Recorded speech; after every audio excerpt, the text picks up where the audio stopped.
दोस्तों, संसार में पूजा और विश्वास की प्रणाली भले ही अनेक हो, लेकिन सत्ता एक है, ज्योति एक है।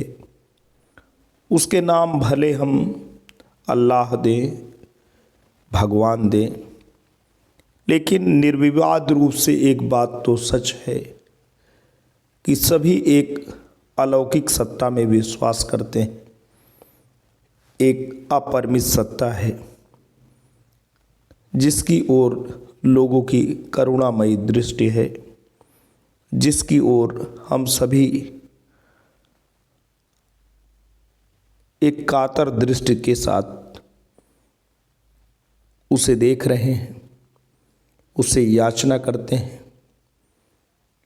उससे अपने जीवन में जो सौगात है उसको पाने की आकांक्षा रखते हैं।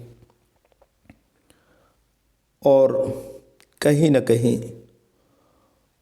वो जो दैवी सत्ता है वो हमारे भीतर भी है, क्योंकि अगर दैवी सत्ता हमारे भीतर न होती तो हम उसे ढूंढ ना रहे होते। वो सुगंध जो कस्तूरी मृग में ही होती है, पूरे वन में वो ढूंढता रहता है, लेकिन वो महक उसके अंदर व्याप्त होती है। ऐसे ही हम सभी के भीतर दैवी दृष्टि और उसकी महक व्याप्त है, उसका प्रभाव व्याप्त है, उसकी प्रतीति व्याप्त है। तो हम बाहर की दुनिया में भी दौड़ लगाते रहते हैं, उसको महसूस करना चाहते हैं, क्योंकि इंसान वाह दुनिया में चाहे जितने विजय की पताका क्यों ना फैला दे, क्यों ना संसार की बेशुमार दौलत को बटोर ले, लेकिन हृदय का एक कोना हमेशा खाली होता है, एम्प्टी होता है। और वो कोना दोस्तों तभी भरता है जब ईश्वर की कृपा प्राप्त होती है, उसकी करुणा प्राप्त होती है, उसकी दया प्राप्त होती है। वो कोना हमेशा खाली रहता है, कितनी भी ऊंचाई पे आप जाएं, लेकिन जब तक ईश्वरी कृपा आपके जीवन में व्याप्त नहीं होती और आपको उसकी कृपा की प्राप्ति नहीं होती, अधूरे और खोखले ही इंसान जीता है। आज का जो द्वंद्व गीत है भाग 8 पृष्ठ 8 रामधारी सिंह दिनकर द्वारा रचित है।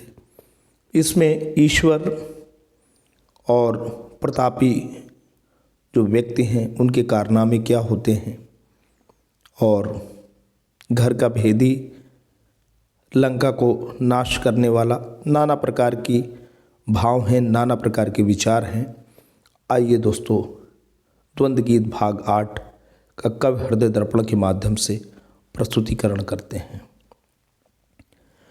कौन बड़ाई चढ़े श्रृंग पर, अपना एक बोझ लेकर, कौन बड़ाई पार गए यदि अपनी एक तरीखे कर। अबुध विग की माया धरती उसको तिलक लगाती है, खुद भी चढ़े साथ ले झुककर, गिरतों को बाहें देकर। दोस्तों, अपनी जो ज़रूरत है उसे इंसान कोई भी पूरा कर लेता है, लेकिन ये जो माँ है, जो ममतामयी माँ है, ये वसुधा हमारी, ये हमारी धरा, ये वसुंधरा उसके माथे पर तिलक लगाती है, जो खुद अपनी वैतरणी तो पार कर ही लेता है, लेकिन झुककर जो बेसहारा हैं उनको भी बाहें देता है। पत्थर ही पिघलाना कहो करुणा की रही कहानी क्या, पत्थर ही पिघलाना कहो करुणा की रही कहानी क्या। टुकड़े दिल के हुए नहीं तब बहादुर से पानी क्या, मस्ती क्या जिसको पाकर फिर दुनिया की भी याद रही। डरने लगी मरण से तो फिर चढ़ती हुई जवानी क्या। तो दोस्तों, करुणा की जो कहानी है वो सही वही है। सही व्यक्ति की ज़बानी से जब निकले तो पत्थर को पिघलाने की भी क्षमता रखती है। टुकड़े दिल के हुए नहीं, तब बहादुर से पानी क्या। और हमारे अश्रु से जो धारा बहती है वो सही धारा, हृदय की धारा तभी है जब तिल के टुकड़े कर दे। मस्ती क्या जिसको पाकर फिर दुनिया की भी याद रही। और अगर मस्ती की कोई बात करता है और दुनियादारी में फंसा है तो उसकी मस्ती क्या है, उस मस्ती की कोई कीमत नहीं। डरने लगी मरण से तो फिर चढ़ती हुई जवानी क्या। और वो जवानी जवानी ही क्या है जो मृत्यु से जिसे खौफ हो। नूर एक वह रहे तूर पर या काशी के द्वारों में। नूर एक वह रहे तूर पर या काशी के द्वारों में।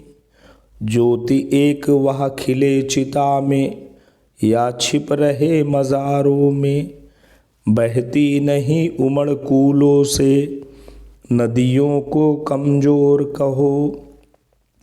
ऐसे हम दिल भी कैदी हैं ईंटों की दीवारों में। दोस्तों, नूर जो ज्योति है वो एक है, चाहे वो काशी में आप ढूंढें। भस्म जो जलती है, जो चिता शमशान में चलती है, उसकी ज्योति आप देखें या शरीर के निष्प्राण होने पे मज़ारों में देखें। बहती नहीं उमड़ कूलों से नदियों को कमज़ोर कहो। ऐसा नहीं है कि जो नदियाँ हिमानी से, गोमुख हिमानी से, ग्लेशियर से, शीर्ष स्थल से नहीं उमड़ के निकलती हैं, वो नदियाँ कमज़ोर हैं। ऐसे हम दिल भी कैदी हैं ईंटों की दीवारों में। ऐसे हम भी, हमारे भीतर भी ज्योति है, छिपी बैठी है। और ये शरीर का जो ढांचा है ईंटों की दीवारों के सदृश है। किरणों के दिल चीर देख सब में दिन मड़की लाली रे। चाहे जितने फूल खिले पर एक सभी का माली रे। सांझ हुई छा गई अचानक पूरब में अंधियाली। आती उषा फैल जाती पश्चिम में उजियाली रे। किरणों के दिल चीर देख सब में दिन मड़की लाली रे। चाहे जितने फूल खिले पर एक सभी का माली रे। सांझ हुई छा गई अचानक पूरब में अंधियाली। आती उषा फैल जाती पश्चिम में उजियाली रे।